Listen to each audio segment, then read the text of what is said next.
episode 50 of the Critical Fools podcast.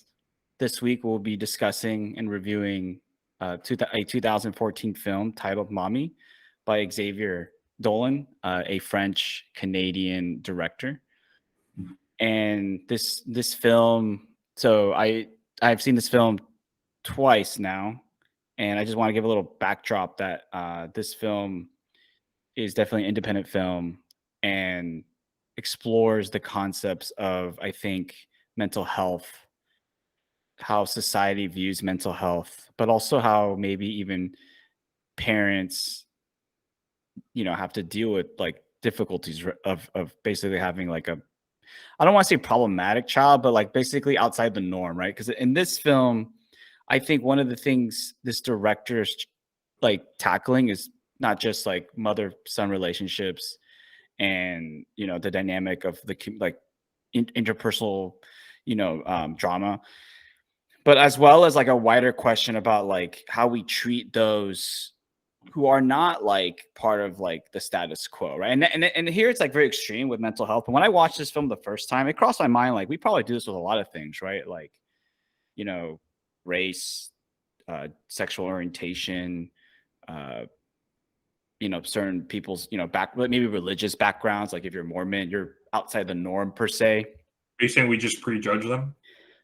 I wouldn't say prejudge them, but like how it's harder to, even though it's like we make it work. But if you notice that like in general, maybe because I live in New York City now, like we tend to not alienate them, but like kind of like we want them to conform to like what works for our society, right? So like in this film, it was very like obvious with the mental health, but I think it was an interesting choice by the director because the kid has like, it's implied that he has like ADHD, he's got anger management, he's got a lot of He's got attachment disorder, but when I was yeah. watching it, I was like, it's beyond that. The kid is bipolar. They don't specifically mention that in the film. Yeah, because and I want to touch upon that like later. Like I feel like that was by design because I think he wanted like the viewer to project like what we think is his mental elements, even though I think only ADHD is actually mentioned. No, an attachment disorder. An attachment disorder. And but he definitely has a lot more than that. And I think that's like something that again that goes back to also maybe taking a little critique of like how we diagnose mental health in just the Western society. But possibly, but yeah, I do. Like, I've known a couple people, and based on the severe mood swings, that's definitely like it definitely has elements of bipolar disorder. But before, even though there's a lot of topics I want to explore, just to set the like maybe to slow down just a little bit, what did you think of the film style and structure overall? Because there were some interesting techniques used in this film. Yeah, I mean, it was interesting with the 1:1 aspect ratio chosen for even the film style in this film. What I will say, even though I did find it a bit pretentious, like at the beginning, I did think it was kind of cool where there was two scenes where it went from 1:1 aspect ratio to full screen. And there were two times. The first was when they are all riding together. Both, oh my gosh, I'm gonna forget D and Kyla. They're riding on bikes, and the son is riding on a longboard, and you just see him pull the screen and kind of expand it to full. I was like, that's pretty cool. And then when the mom is dreaming at the end of the future she wish she would have had for her son, because it's more hopeful than it goes from her sort of closed, sad kind of state of the 1:1 aspect into the full screen too, because that's sort of her happy thoughts or happy place. Because if you notice, the two times when it expands to full screen are sort of the happy moments in the film. Yep, one could argue it's overt, but also I don't see that often in films. But I think the director, I thought it was cool, but it was like, okay, yeah, they wanted to beat your head. They wanted to use just it. And it was interesting because it was unique, because I've never seen that kind of technique try to convey a mood to, yeah, exactly, the audience. So yeah, I'll give you credit. That was very unconventional. Yeah, I give credit to the director, who apparently I haven't seen any of his other work yet, but apparently he likes to be kind of experimentative in his film style. But most importantly, apparently he likes to explore the mother-son dynamic. Like his first movie he ever made was called let me get it correct. Hold on, I want to say this correct. I want to say this. You need to say it in French as well. No, I Killed My Mother was like the first movie ever made. He seems like from like from my like light reading is it seems like he's very. It's a theme that he loves to explore is the mother son relationship, which I find interesting too. I guess there's about he said like one of his films I read it was like semi autobiographical. Kind of curious as to like what his relationship with his mother is because it seems based on this film, uh, it was a little unconventional to say the least. Yeah, the I Killed My Mother is the film you're referring to. I think that's supposed to be semi Okay. autobiographical. I haven't seen that one. I don't know if that's really on the docket right now. I have some other It's a ones I want to little. get to. I don't know if I want to see another film like this. But yes, this movie was definitely. I think this movie gets you through a full range of emotions. You know, at times confused, at times sad, at times very like almost like. I think it's one of the few films where my anxiety went up a little bit. Especially, I'll get to that scene towards the end in the pharmacy store, um, where, where he cuts himself. Yeah, and so like that threw me for a little loop because I wasn't expecting that. I was Again, that's expecting. the extreme mood swings come in. Yeah. Even early in the film, right? There is this powerful scene where Diane feels really unsafe, right? Because he's out of He's choking control. Yeah, choked her and then even like bashes the door, I believe. Or he tries to bang into the door. up. Remember, she locks the door, right? She tries to stay safe. I mean, those were some pretty intense scenes. Like, I'm curious, like to your point, picking up on the style. How do you feel about the director? How he conveyed? I would say, like, it's crazy. You know, it's crazy to say this, but like, if we were to change the character to be like, let's say, the boyfriend, we would say this is domestic violence, right? And if Sure. like the woman's in danger, what did you think of the tone and style of how he portrayed those scenes? Was it too Well, much? Was it not a lot enough? of Like, a lot of the shots were very sort of close up to show sort of the very close knit dynamic between the mother and son. I don't have an issue with the style which he chose to film those scenes. And yeah, it's kind of I guess for our more personal life, yeah, we do have a family friend who has a child who has bipolar disorder and probably ADHD, and there's been some incidents within that relationship too, and it's kind of similar to this, but nowhere near as extreme. But there was a point at which the son ended up sort of like getting in one of his moods. He did push his mom to the side, and that was a little, you know, you're starting to border on physical behavior that's not necessarily violence, but it does breach sort of safety boundary conditions. it can easily escalate, right? So. Oh yeah, because you're not in control as a person with bipolar disorder, and so that can lead to a very dangerous situation. Yeah. I mean, how I felt about those scenes where I debated whether like it was like was it portrayed, adequate, like with respect. I thought the director did the best he could to What do you show mean by that with respect? like you could either over glorify it or under glorify, right? That's always the problem with these kind of films. Right? Glorify what exactly? I don't think he was just glorifying. I think that's Well, just a situation that how can I say this correctly? Maybe glorify wasn't the right word. I'm just saying when you make these, it's like sex scenes, right? Like when you make a certain scene that's like more intimate, like in our personal lives, like you can either maybe to overplay it too much, like be too dramatic, and so you lose the effect on the audience, or you can be, do not enough, and then you start like unintentionally desegment. yeah, it was kind of like in the movie Possessor. I think that's probably like where you're going with that, where it was so over the top in terms of the violence that after a while, you were just like kind of desensitized to it in a way. Yeah, and so I give the director credit because I think when you do like a sex scene, I know that normally people talk about this in sex scenes, but I'm using this analysis on this like more, let's call it domestic violence type of scene. Like it's you got to walk that fine rope because it's still a film, right? You're still portraying something that's not in theory real. And so it's like I said, I'm gonna use the analysis I've been reading about sex scenes is that you have to you know there's been a lot of debate about this actually if you've been reading about it, that like sometimes so there's been a lot of critique in I would say the last 5 years that like sex scenes in films are not realistic of how people have. No, it's film. It's not necessarily real life. Yeah, and so like now there's this whole new field of like people who are just hired to coach like this up, and then like I mean, that's really hard to do. look, I'm not an expert, but all I'm gonna say is that like you can read about it. Like there's people who definitely coach this and also train directors of how to shoot scenes. that are just a little more like. Personally, this is of no interest to me because it's a film.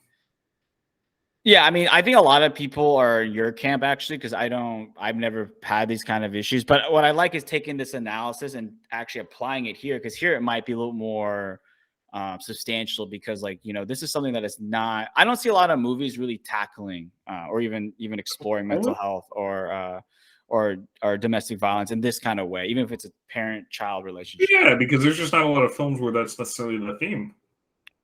Yeah, well, we also know that like most films just want to make the money. Anyways, Sure, but I mean, even for more indie films, I mean, that was the whole point of this film. It was kind of experimental. It starts off with that fake S14 law, and try to pose a question.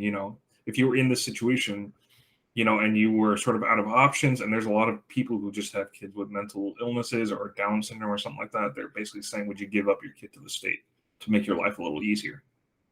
I was gonna say, what did you think? What did you think of that? The fictitious law to set the stage. I'm curious what your thoughts on that were. It was kind of creative. I had not considered like I would never consider making a movie like that. But yeah, but I mean, it makes sense, right? Because you see some people who are raising kids with certain, either mental illnesses or physical illnesses that just create a huge strain emotionally and oftentimes financially, like on a family. So it begs the question, right? If you were in that situation like her, would you give up your kid? yeah, the other question, just to kick this off, is I'm curious because I know you're gonna have thoughts. Like, what did you think of her character, how she mothered, how she parented? Because I know you probably have. I was like, oh, please elaborate. Well, she enabled his behavior, and she coddled him in such a way that it just completely heightened his attachment disorder to an insanely unhealthy degree. And it made, even though she was complaining about how big a burden he was in her life, she enabled that behavior that he was portraying all the time in the film. And I get it, right? I'm not a single mother who is dealing with a child like that, but I do know she didn't help things. It's pretty much how I saw it. Yeah, And she's in an incredibly difficult situation, granted. But either way, like most of the behavior that he was exhibiting, there was zero sort of corrective action. And I think she was afraid that he could be triggered. But again, and that's the whole point, she couldn't really deal with the situation. I think that's why they put in that idea of the S14, fake law. yeah. I think, to me, like, I think her lowest point was when she was trying to negotiate having a lawyer. Also, for some background, her son Steve, this movie actually starts with him getting expelled out of school because I think he lit a kid on fire or he lit the school on fire and a kid got burnt because of that, which will later come to be the part of the climax, part of the crutch of why Diane feels like up against the wall. But before that's all like working out, like getting sorted, right? She considers getting help, right? Legal help. And she uses the oldest asset a woman has, her. Yeah. She flirts. Just keep it like that. But I think her grave mistake, in my opinion, is like, okay, you're desperate. You have to do that. Fine. I just didn't really compute why the kid had to be at the bar too. You know what I mean? I thought that was really like, I don't know if that was just a bad plot point or like that just shows her bad decision making, to your point, because she does make a lot of bad decisions in this film throughout. And maybe that was like another piece of evidence for that, because that was like, it was like, like you said, her son's already kind of like, emotionally unstable. And then he doesn't really trust outsiders, right? Like we'll get to Kayla in a sec, but it takes him a while to warm up to that. And like he's seeing his mom like basically like being flirtatious. Yeah, but a different side of herself that he's not probably used to seeing too. Yeah, but it goes to a weird, unhealthy dynamic. But yeah. And it all explodes. But yeah, I'll let you jump in right here. But like I'm just curious, like to me, that was definitely one of her low points, but also highlights, I think, the best example of like her suspect decision-making skills. I mean, yeah. I mean, I've already said my piece in terms of the fact that I don't think she made a lot of good decisions in terms of raising her kid, and she justified a lot of this poor decision-making. just Yeah. enabled him. He would swear constantly. She never really corrected him, and a lot of times, any bad behavior he did, she would kind of like play it off. It's like that's just him. It's just him, right? And then she always said, "Oh, he's just a wonderful boy. Just a little bit of a problem, but he's a wonderful boy." It's like, well, you keep hearing that, and then that she enabled a weird attachment disorder that was really hindering him a lot too. Yeah. And it culminated to the point where they shared a kiss, which was really weird and sort of next level with some borderline incest there. That's true. I remember that scene. That was just like, whoa, like this is definitely an abnormal relationship because Unhealthy, weird, unconventional, taboo. yeah, because I think what's like not stated explicitly, and I don't know if it's the director's intent, but this is a kind of a viewer's interpretation. We're often the eye candy is Steve for mental health, but I think towards like the middle of the film, I was just like, this Diane probably needs to seek help as well. Therapy. Yeah, and maybe it's more hidden because she knows how to interact. Obviously not as extreme as Steve, right? Steve is just like when he explodes, right? But Diane maybe is like another example of like, again, I don't know if the director's intent, if it is kudos and a lot of credit. Honestly, the other thing that was really annoying me was, she gives her at the end when she gives her kid up, right? And then he starts, he reacts violently, which is pretty realistic, and he's punching he socks the crap out of a couple of the security guards, and then one of them punches him. She's like, "You can't hit my kid." I was like, well, dude, what do you expect them to do in this situation? Yeah, it's a mother's instinct, as they would say, maybe. But what? But the only reason I have this theory that the director wants us to look at all three of the characters because they all three have you could argue issues. Mental health issues. I don't even know about mental health, but they have issues. Yeah, and Diane, even though stuttering problem. Yeah, which seems like it's psychological. We'll get into Kayla in a sec, but the wrap up with Diane, it seems like even though she's able to communicate, like let's say in a normal way and do things, you see through her her thought process and actions that there's just something weird going on with her. Like you said, you mentioned her relationship with her son is, unhealthy. very warped, unhealthy. And then like even her decision making seems like, if you want to like rationalize like why, it's like. But the way she does it so weird and like zigzaggy. It's like she probably need to like, just help herself like as an individual. But yeah, jumping into Kayla, let me get that right. It's Kyla. The reason I have the theory that we're like all three characters we're supposed to focus on is because she has the stuttering problem, right? Which at first you think is like, oh, like it's because they don't like this film doesn't explain things to you, like it just shows you. Like, at least for me, like I started watching and I was just like, is she like had a stroke or she just had like some trauma? But it seems like a lot of it came from, I don't know if an anxiety or whatever, because there is moments where she's able to like, she loses the stutter, Well, she said it recently came on. Yeah. So I think it was brought by the fact that her son, I think it's implied that her son died and that Steve reminds her of her son, and so she's having that connection of dealing with her quote unquote lost son, and because of that, she lessens that anxiety and allows her to improve her speech. Yeah, and because she's the influence on Steve's life, because she was her background's a teacher, I believe, right? So she's the influence on Steve's life. Yeah, that gives him more structure because she doesn't let him get away with everything. Even though it's still like a very tricky dynamic because she's not a parent, like she's not the parent or anything, right? She's a friend. One of the best scenes though is when Steve makes her snap when he steals her necklace, and then you just see, and that's when he kind of gains respect for her a little bit because like he starts behaving a little bit better, and that's when he's like, like we have this boundary and you keep crossing it.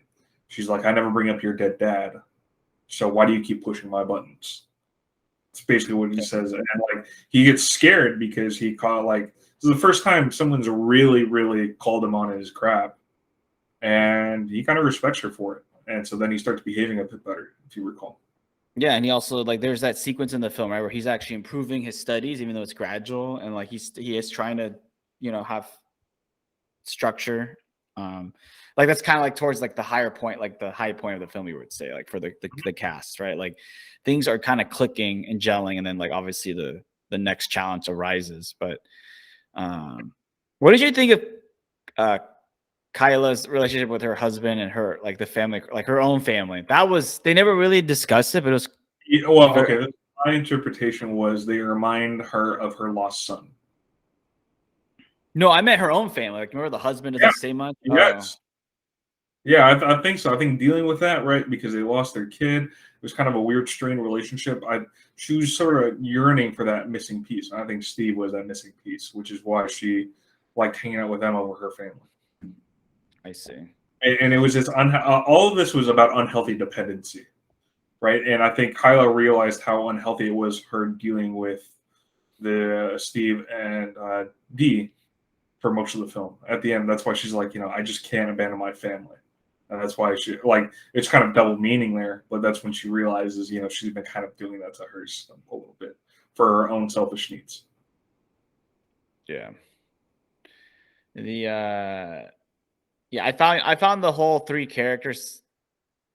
It's interesting. Like when I was watching the movie, I was kind of like, what's going on here? But you know, all the characters are not. They are multifaceted, which I give credit to the screen, like the director and the whoever wrote. I think he probably wrote the script. I'll just double check, but um, yeah, he wrote the script as well because I think a critique I've been having with films when we do some movies is like it's very it's a good film and it's like the story is all tight, but like there's a bit sometimes it's lacking a little bit of this like multifaceted human dimension that I like, and this film definitely had that. I think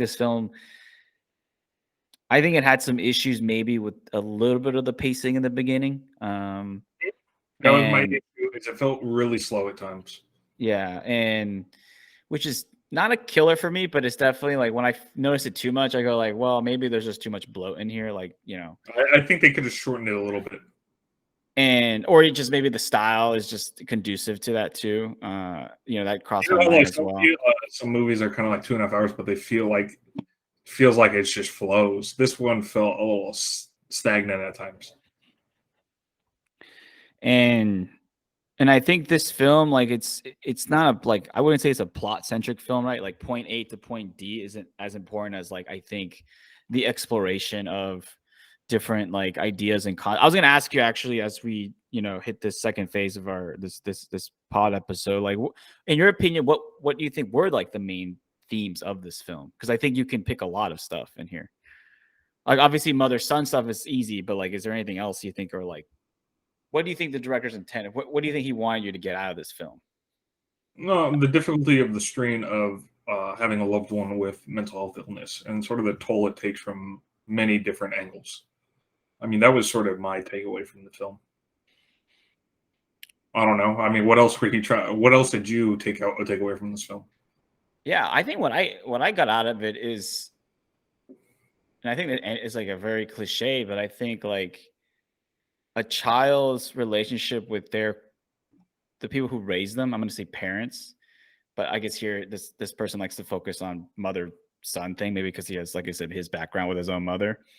I think they're all kind of, this is again, there's nothing profound here. They're all kind of unique, and depending on like, your background, your parents' social economic background, they can, they can be a, how do I say this right? Like that could be a backdrop to why you are the way you are, but also like how you view the world and stuff. And because what crossed my mind watching this film is that like, we're really hard on, I mean, I am hard on Diane, but we don't get to explore this question, but I was curious, like, how was she raised? Because you wonder also, like, where is there like, did she learn these patterns because of what she like grew up with, and like, even how she deals with men, right? Like she also has a certain way of like interacting with men. I was wondering if she learned that also from her own mother and her own parent, and like obviously there's an evolution. It's like genetics, right?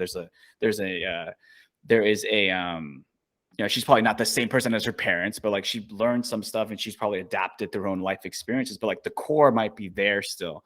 That crossed my mind too, because we not everything happens in a vacuum, right? Like you don't just get born and be like, oh, I know how to be an expert, Mhm. psychologist or parent because like I read the textbooks. It's like you kind of model your behavior through, what you've seen, analogy, and like what you've learned through your life. So that crossed my mind too. And I wonder if that was also part of the director's intent that, you know, from the outside, we're easy to, say XYZ, but if we examine ourselves, like even how we process relationship situations, we probably have some mental model that we have either developed because of, all the inputs, but also like our own childhood experiences, our own what we've seen parents do, bad and good, Like I was like this movie made me really think about my own like relationship with my own mother in a sense. And I was just like, okay, that is Really? pretty yeah, because I was like, not that my relationship was anything like that one, but it just made me think of the certain concepts of like, do I view motherhood a certain way because of my own mother, and like just some deep, I love those deep questions, as you know, but yeah, and so like it got me thinking about that. So I just crossed my mind if the director wanted to impart some kind of like you, the viewer, like just to think about those kind of things, and those kind of questions of your relationships and your own dynamics with peers, with parents, because I think even how we view like it's easy to pick on the mother son because it's like right in your face, but like even how you view like maybe your significant other or your friends and stuff like that comes from Sure. certain experiences and mental models, and we just don't think about it because we're not studying ourselves like, oh yeah, I do this with this friend and this with that friend, and like, oh, I do the same thing, I have a certain type of friend that I like we don't often do that analysis unless we're in therapy sessions and we pay somebody to help us do that, To so that reach. I thought it was like interesting Yeah. because there's a Okay. lot. My Oh, no, last finish up. Go ahead. go ahead. Sorry. I'll let you go. I was gonna say my last thing with his directors, my like I maybe on my own I'll watch another one of his films, but what I definitely got out of him is that he definitely has a lot going up in his noggin. So Sure. He's Yeah. I mean, I'm just kind of curious. I think it says a little bit about him, his relationship with his mother, the fact that he's exploring a lot of this. Um, and who knows? Yeah, and I think the director probably had a lot he was dealing with when he was like younger, especially because I think I read that he came out as gay, and so I wonder how that affected his role with his mom and his like dad in general. yeah, also it crossed my mind if he even like had a real relationship with his dad because it seems like it's a very he's well known for his mother son films, and I haven't heard anything about like a father son type of dynamic film. So that was interesting. Like that's just an interesting Hmm. like just idea as well. But yeah, I think like so now going back to the film a little bit. I think the most famous scene is probably the one you mentioned earlier with the aspect ratio change, where like they're in the groceries, he's throwing the eggs, I think, out the car, and the song Oasis is playing. I think that scene has made this movie kind of like a cult classic because that scene, like you said, it's the music, the mood, the timing of that scene. When you saw that scene the first time, did it like throw you off, or did you Which thing are you referring to? not throw you off? What's what I'm looking for? The question I want to ask is like, do you think that scene's beloved not cultural cult following? Like, so basically, it's a scene where it's the aspect ratio changes, like you mentioned earlier. The Diane and Kayla are on they have the shopping carts, and he's in the middle throwing eggs and stuff, and Yeah. put the headset on. I didn't know this, but when I did some more reading, like apparently that scene is like really beloved by fans of this film. I was getting curious. I was curious to see it because to me, I thought it was a good scene. But I was like, really beloved? Like that's a bit over too much. But Beloved in what way? Like just because he was throwing and they were kind of free? no, I think it's also the style. It's also the song because it's like when you type it in, like you literally just have to type in Oasis scene. Oh, a Wonderwall. Yeah. Yeah, and like that scene comes up in that film. One of the reasons probably that film is even in like other videos. What I will give this credit for, I really like the music choice in this movie. Oh yeah, it was good. It even had French songs from was it Cecile? Yeah, it was I kind of can't like remember. a lot of it was like punk rock too. For like, or I think it was like punk like rock kind of like songs, but it was all good. And then they played like that. The scene that was brutal was when he goes and karaoke's on Andre Bocelli. Oh yeah. That's a good song too. Yeah, I was like, He, man, he butchers it, but it's like it was very. He did the duet too, right? Because I think he wanted, like, he was showing his with the warped karaoke. love to his warped love to his mom. Like, Yeah. because also you have to look up the song a little bit. Like, you start realizing this is kind of Sure. like kind Well, of weird song choice for the Steve kid. Yeah, especially at a dive bar like where they were at. Yeah, and she's trying to like seduce the lawyer. It's like, Yeah. okay, Well, no, she's not trying to. She is at that point. until Steve blows it all up. Yeah, those Frenchmen were just being complete jerks too. And we'll get to the ending in a sec, but Quebecois. oh yeah, Quebecois. Oh yeah, you've been at Quebecois. How the people are very warm and friendly there, right? Honestly, I didn't have any bad experiences, to be fair. Yeah, I But I was like, yeah, I also don't speak French, so it's just no, I didn't. But like when I went to Quebec City, everyone was like pretty friendly. I didn't have any issues, but we didn't like we spent most of our time in Montreal, and that's a pretty international city. That was like most people speak French and English. In Quebec City, it's not quite the same. Yeah, to me, the scene that I actually preferred was the scene where she does the whole mental gymnastics of what she wished the life that her son would have. I thought that was definitely more powerful and like, and I do know it tripped people. Graduating, going to Juilliard, I was like, damn. And what's crazy is that like, and see, I was able to tell that it was like a dream, but what's interesting when I watched it with my mom and sister, they thought it was actually the time skip. So I'm curious, like, did you caught on that it was a dream sequence, right? I was like, no, because I've seen enough films to know this is going to take a darker turn. Yeah, maybe we just got watched too many films, right? Because they were like realistic.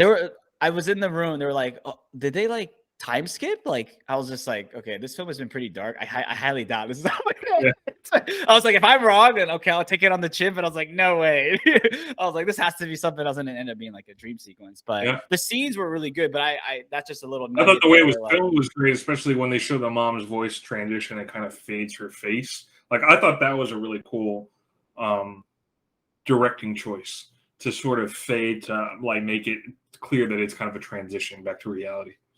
You know what I'm saying? Remember when they kind of pan out and her face kind of goes, like those pictures where it's called macro when you take like actually photography and you focus on the near and like imagine you're in a field of flowers and you're zooming in and you like the first flower is super clear in the picture, but everything else in the background is kind of fuzzy like noise. That's the kind of effect that they had where her whole face was just noisy to kind of transition out of that dream sequence. Yeah, and so I think that was like supposed to be like great, the way they chose to do that. And I think that was supposed to be like the stylistic tell that it was a dream sequence. To me it was interesting to see that like maybe people missed it or just didn't notice it, and they were like, are we in a time skip? And I was just like, no, like, and obviously that gets revealed, but I found that interesting because I usually watch by myself these are movies, and I was able to watch it with other family members, and they're like, oh, like, whoa, are we in the future? Like, wait, because they were also perplexed. Like, wait, how did it work out? Like, they were like thinking, like, maybe the Americanization, like, oh, it's optimistic. I was like, this is French. It's not Disney. Yeah, I was like, this is really heavy stuff. I don't think this is how it's gonna end. So, and we'll get to that ending in a second. But I found that, like you said, that's to me that sequence was like in terms of like the film's like essence was like the best part, right? Style, kind of like the. That moment in the film too, that was really like the right timing. That's where the timing was good, right? If I complained earlier about pacing, towards like the later half, I thought the timing was good. Mm-hmm. Before we get to the ending, I'm curious, like, what did you think of the wrist cutting scene? It's brutal. Yeah, I mean, what else do you want me to say to that? I was just like, God damn! I again, the few times where I'm watching something where like I'm very uncomfortable. Like I almost have like a little anxiety. Like this is not something, because also it was really like not quick, right? Like, sometimes when they do it, like they cut and they pan and the person's just bleeding. This was like I have to really see this. The only other time I think I've heard you say this on this pod was when we saw Train Spotting and they showed the dead baby in the crib. Baby. Oh yes, that was too much, dude. I was just like, you gotta be effing kidding me. But yeah, it's like you gotta be like, you gotta really push those boundaries for me to be uncomfortable, Mm-hmm. But it's like this was like really, like, we gotta do this. Like, I know you were trying to make a point here, but this is like brutal. It's just darker and getting darker. And actually, there I thought maybe he would bleed out and die, because that happens to people, you know. I didn't think so. Not the way the film was going. And I realized how much time was still left. Oh, see, I watched, like, the first time I watched it was with folks, so like we didn't have we didn't pause it to see. I Like, watched it on my computer. yeah, so yeah, I know when I watched on my computer, I could tell like, oh, we got more time. So like, I didn't know. So that's the one thing too that like, this is a little segue, but like now I'm curious to just maybe watching the film without the bar, because like it does. I see like now when I look it down, I see like, oh wait, no, there's more. Like my mind starts going. But like when you watch it without that, like let's say like theater experience, you really don't know, right? Unless you're like you memorize the running time and you're able to track when you started and stuff. So because I was like, is that good? I said normally I'm not able to unless you're like watching it on your desktop or laptop. Yeah. So yeah, final stretch is of course we'll talk about the ending because I think there's interpretation there. Yeah, like there's interpretation there, and there's a good amount of debate that I even had with my folks around this. So yeah, so basically the last scene of this film is to rewind a little bit. You mentioned earlier, right? She turns her kid in. There's a fight sequence. He gets subdued. The state takes him in, and he's basically like, oh, before we get into that, what you think of the scene where like they still call each other and he's just like wrapped up like that was it was heavy. That was heavy. He's just wrapped up like an insane person at that point. Yeah, and they just feed him drugs and stuff, which they do a lot in those situations. Especially, I don't know if you follow like the foster care system. It's really sad how drugged up they keep those kids. Yeah, they wanted them docile. Yeah. Yeah, it goes back to my earlier. I can bring up another debate. Is that a good thing? Because I think that really messes up your neural brain chemistry in a way too. I mean, that goes back to what I said earlier in our discussion. Like, we tend to want people to, get to the norm, and like they feed him drugs because they don't want to deal with any of his episodes at all, and they want him sedated basically. Like he's no longer a productive member. He's not a productive member of society. He's useless, kind of mentality. Yeah, you can kind of extrapolate this even to sort of recreational drugs that people take. It's like trying to subdue any feeling, right? Rather than trying to deal, like as a way to cope and not deal with things that are just part of real life. Yeah, exactly. And you hear that all the time, right? Like in this case, it's just forcing people to, to tame them, right? In a way. And when people do it recreationally, it's just for like escapism. Yeah. What was maybe not, I don't want to say over the top, but it was like very like, whoa, like he really wanted to make a point because like he is like strapped and they gave him the script like, thank you, Mom, for setting me. It's like, whoa. But yeah, was that true or was that like his? Like I couldn't tell that point. It was like, was that authentic? I think that's again your interpretation if that was authentic, or he's been so beat down that like he just says whatever they want him to say. So I don't know. But yeah, I just found that really like heavy where like she's getting the phone call and she's probably thinking, oh, like maybe I did make the right choice. Yeah, but it was a message she left, right? Yeah. That other scene was interesting when Kyla and Dee talk when Kyla reveals she's moving to Toronto. Oh yeah, that was heavy. That was interesting. And while then she has that little slip about how she can't abandon her family, meaning like she was judging Dee for abandoning like her son Steve. I was like, but dang, that was like double meaning, double the impact. Yeah. Right? It was pretty good. Yeah, because there's this warped relationship between Diane and Steve, but it's like Diane's torn between like her warped love with Steve, but also she wants to live basically this, she's a more life, man, in a way. Yeah, she wants to live like that. I want to say, I'm not gonna say bougie, but like, how do I say the right term? Like that like single, have fun 40. Like she looked like she was she had the kid young. So I'm projecting like maybe her late 40s, early 50s, but she wanted to have that kind of life. Like I see like women in the city that are like, 47 and they're like dating around, they're having good time, pleasure, like it's, a kid like Steve. I think you've mentioned this to me in the past, like your kid becomes, especially Steve, like becomes your main priority. And like, you got to like problem solve that, work on that. And like, that becomes like a job in a sense. Well, I said that kids should be your number one priority when you have them. Yeah, but I think that's what Diane was torn about. I don't think that was. She had this warped love, but I don't think she was all in on like, oh, it's my number one priority. I need this to be like my focus. You know, like she kind of wanted the problems to go away magically. You know? Like after a while, it gets tiring as a parent. You love your kid and whatever, but nothing she can do was really going to help. And that's tough. Because I mean, what's Steve going to do at that point? He's completely dependent on his mom. Yeah, it's tough. And that's tough for his mom. Because it's not like you have your natural progression. That was even her dream sequence. She wanted her kid to graduate, go to school, and then what's the last thing that would never happen is him get married. Yeah, Getting kids, starting a life of his own. It's not happening. that was never gonna happen. Yeah, Exactly. So now we get to that final scene that I think a lot of people like to debate and interpret. You know, not just the meaning, but like what happens after that scene. And I'm actually curious, like why you think the director cut it there. But so he's at I'm gonna say the institutional ward. Because I think it's what he wanted to capture is Steve's state of mind at that point. He's finally. I think the whole point was he's finally free. He gets to make his own decision at that point, rather than have all the wards make decisions for him and keep him trapped.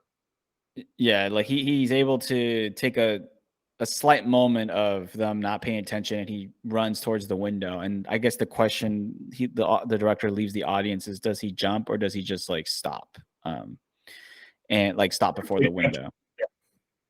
And what's interesting, yeah, he has the choice, but I think he jumps if he gets the opportunity to. So what's interesting is that like I thought he jumped too, but like I couldn't give a reason. And then I asked my mom about it, and she said like, oh, I think he jumped too, because she's, in her perspective, she's like, if you look at the film, Steve is, yeah, like they're trying to control him. He's trying to learn to behave, but like his spirit is like, he's somebody, he's like there's also, I think at one point she said there's an analogy of like a bird in a cage. Like I think some characters talk about that. Like I think it was him, or I forgot what the scene was, but there's a reference to like a bird in a cage, and he doesn't like to be in a cage. Yeah. And so he would rather like fly and die than like be in a cage. And so I am also of the group that like he jumps. Yeah, I agree. Yeah. And, you know, my sister wasn't as convinced. He was like, well, you know, does he really jump? Like, it's a moment of truth to like actually jump and die, you know? And she wasn't admitted at that point. Yeah. She wasn't as convinced. But I'm on the side of like, you know, Steve jumped and dies. That in the moment of truth, what we all know, sadly, with suicide statistics, is that women tend to attempt suicide at a higher rate, but men tend to go through with it at a much higher rate. Yeah. So there could have been that gender dynamic as well. Yeah, in that analysis. That's why we need more diverse pod. I mean, we need to get some guests that are not male. But yeah, those are just statistics that are unrefutable. So yeah, I'm also of the mind that he jumps, and you know, that is tragic in many ways in this film storyline. Because one thing I came away thinking was like, was there any point where that outcome was avoidable? And I hate to say it, but I think for these characters, I think it was, even if let's say the time scale increased, like they tried more, they tried, you know, another decade. I feel like that was gonna happen anyways at some point, because like you said, like he's dependent on the mom. When the mom's out of the picture for whatever, she gets sick or she just dies, like old age, like he's then lost. Yeah. He's not really, there's no progression really. He makes slight progression, but then he regresses like really back quickly. It's not like he made like, oh, progression and like, oh, there's a little dip. It's like he went improved a little bit, then went down again. Yeah. And then even if like he was in the institutional ward and said like they were just popping him pills, that's another way of just dying, you know. Like it's not like it's not living. So yeah, I was like, damn, this is like brutal. So I left the movie thinking like he was the ending was inevitable. Yeah, like he was screwed the moment he was born. And it made me think about like, you know, how much do we really control in our own lives and stuff sometimes. So and because his was an extreme case, but I think that it's that, you know, push and pull of nature versus nurture too, you know, which is a whole other debate. Sure. So yeah, I don't know what you thought of the ending, and then we can get into ratings. But I mean, I think we have the same interpretation based on how the film went. I mean this was not the most hopeful film, if you will. I mean, I was filled with hope after this. You know? Very French or French Canadian. I was filled with, I'm not filled with hope, but go ahead. From- Sorry, go ahead. After that, from that film was filled with hope. Is that what you're saying? Well, I wouldn't say hope to like, just feel a good hope, but I felt like I understood. I had a deeper understanding of like human nature after that film a little bit. Okay, but how is that hopeful? Well, through that knowledge, I'm hoping to do good. There we go. Yeah, but within the characters of the film themselves. Oh no, that was brutal. No, the characters of the film are brutal. Yeah.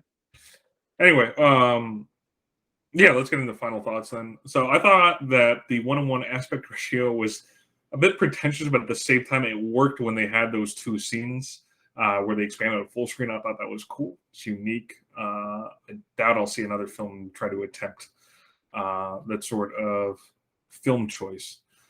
I like the characters. I mean, they played their roles brilliantly, really. Especially, I really liked Kyla and her. I feel like trying to portray stuttering and that sort of anxiety-induced stuttering was pretty difficult, especially if the actress doesn't have that. I thought she did a great job, quite frankly.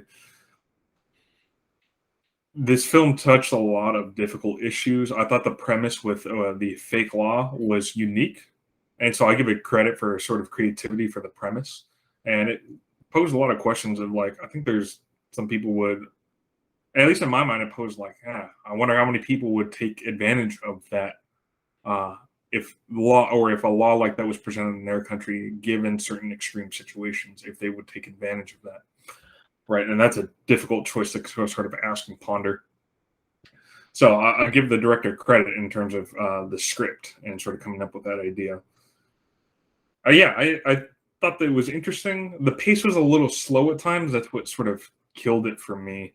And so you sort of wander off. I felt like it could have been consolidated a little bit, or maybe it could have been filmed at a little bit of a faster pace. But for all those reasons, I give this film an 8. Yeah, that's also because this film is not rewatchable, so that also kind of weighs in this factor for me.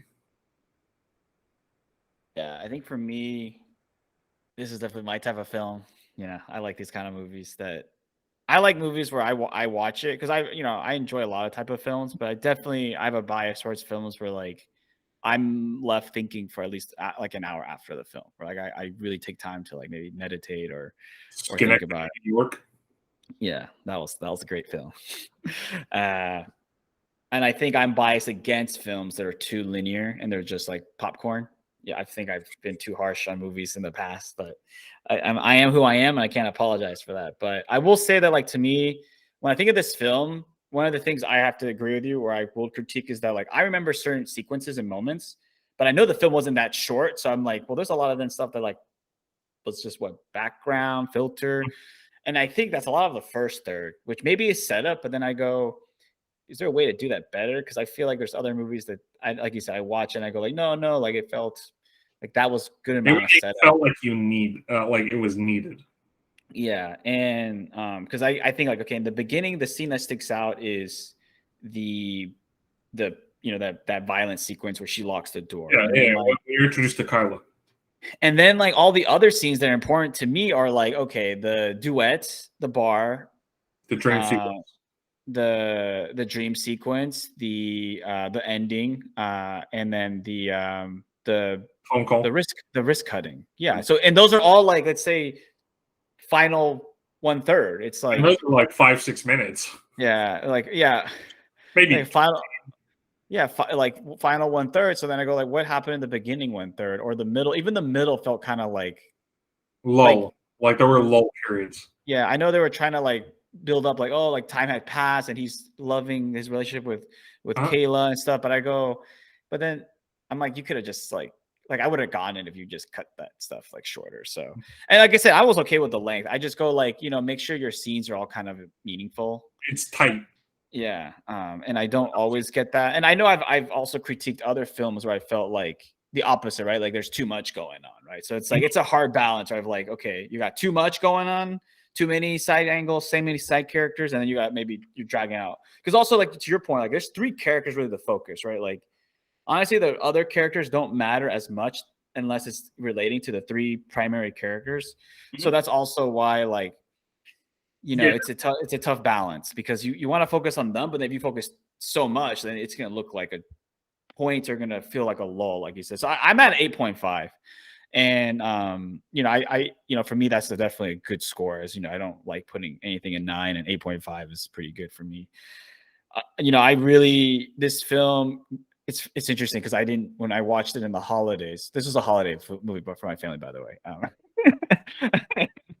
That's how my family operates. And I was just like, why is my sister keeps talking about this movie? Like, and then like I watched it, and at the beginning, actually, I was just like, even I was like, is this really gonna go anywhere? Like, okay, I get the kids and the dynamic, but then once you get like, I'm not gonna cuss here, but when things get real, I was just like, whoa, like I was going through all the emotions. I was like, what is going on here? Like, this is brutal. And and then they give you the little taste of hope for a little, it's like it's life, little taste of hope before you get crushed. I was like, this is so and don't worry, I got plenty of other French movies in the backlog, but right now I'm gonna take a little breather for a bit because like you said about rewatchability, I don't rate that as highly, but I watched it again. It is an emotional. It's like revisiting like a breakup or like a family death. Like it's an emotional grind. You don't want to go through that again. Yeah, it's an emotional grind. Like I would say, like if I were to rewatch this again, it would probably be like 2 years from now. Like it is an emotional grind. This movie's an emotional grind. It's tough. I don't know if I'd rewatch it.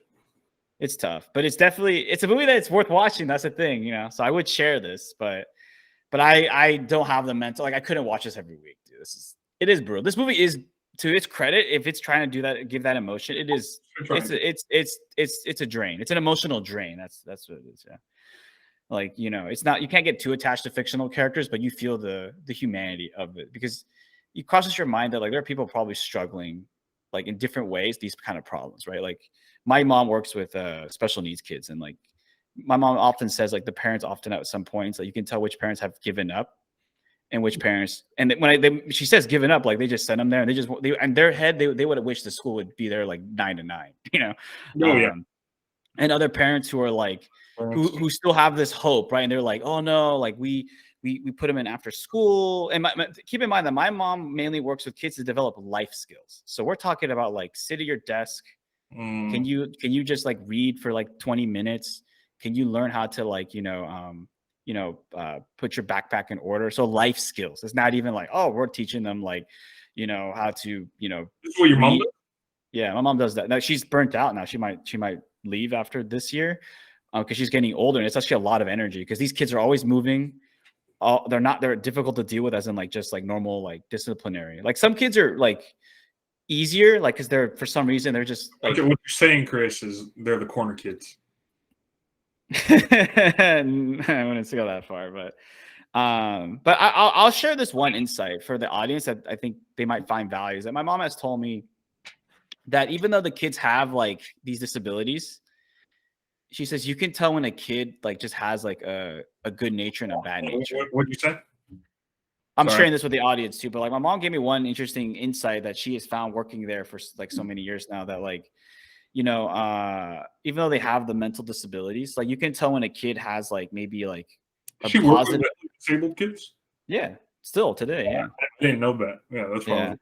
Yeah. But her insight here, which is I'm going to share with our audience, our limited audience, is that kids, even with these mental illness issues, they my mom says like you can still tell which kids have maybe a good nature to them, or like maybe parents have like tried to instill that, because some kids, even if they have all the issues, they will, if you say like, hey, like you've been hectic, you've been like a Steve outburst, not like that crazy, but like even though there's one kid that's actually like a Steve in my mom's class, it's becoming a problem actually, because the teachers are like, the union's having to step in to say, hey, what can we do here, because they get hurt on the job, how that goes. Oh yeah, did you hear about this a case from Florida?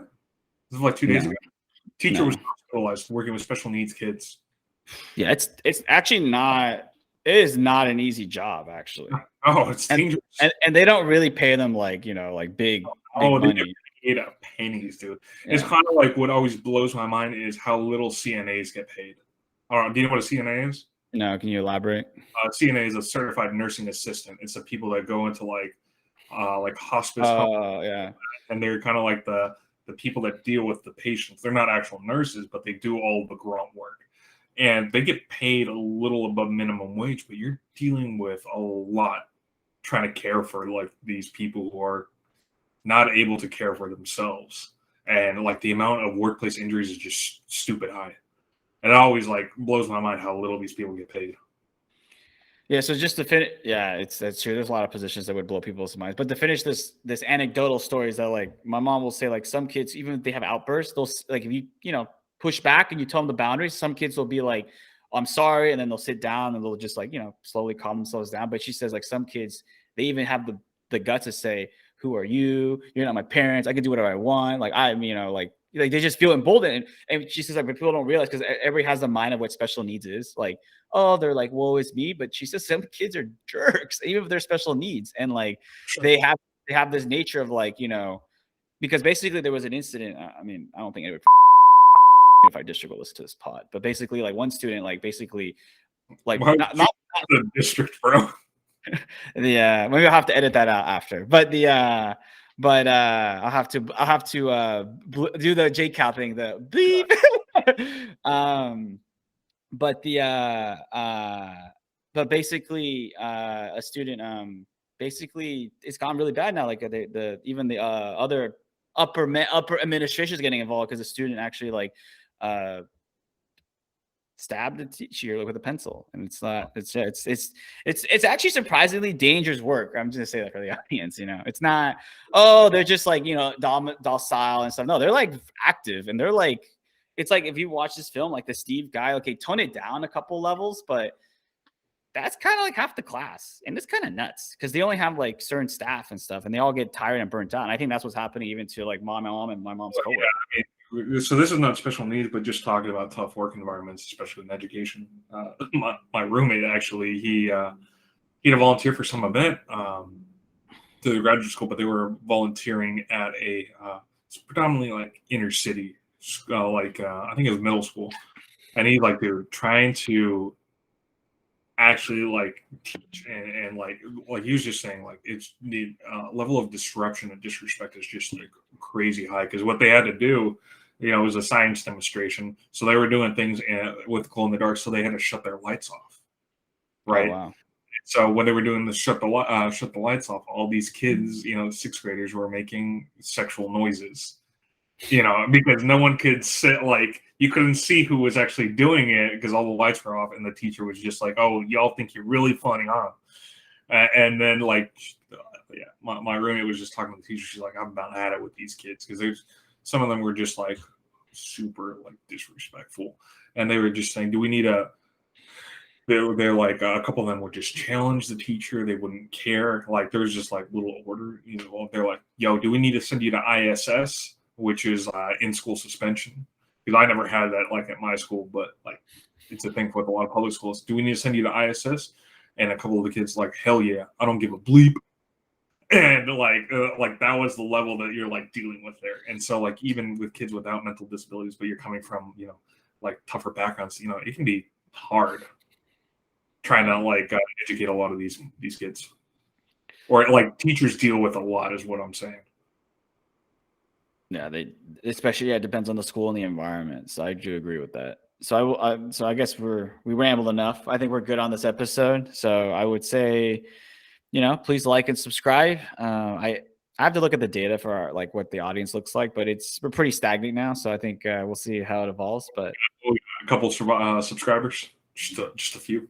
No, we have 7, but but I look at organic views more than subscribers, and I noticed that like we're just pretty flat. Yeah, we gotta ratchet up with our titles. Go with the clickbait. All right, man. I think that's it for this week's episode. All right, take it easy. If you like our content this week on these videos, please like and subscribe to our channel. And yeah, just let us know if you have any recommendations for films you'd like us to review from any of our 7 subscribers. Just holler at us. We'll take your opinions into consideration. Anyway, until next time.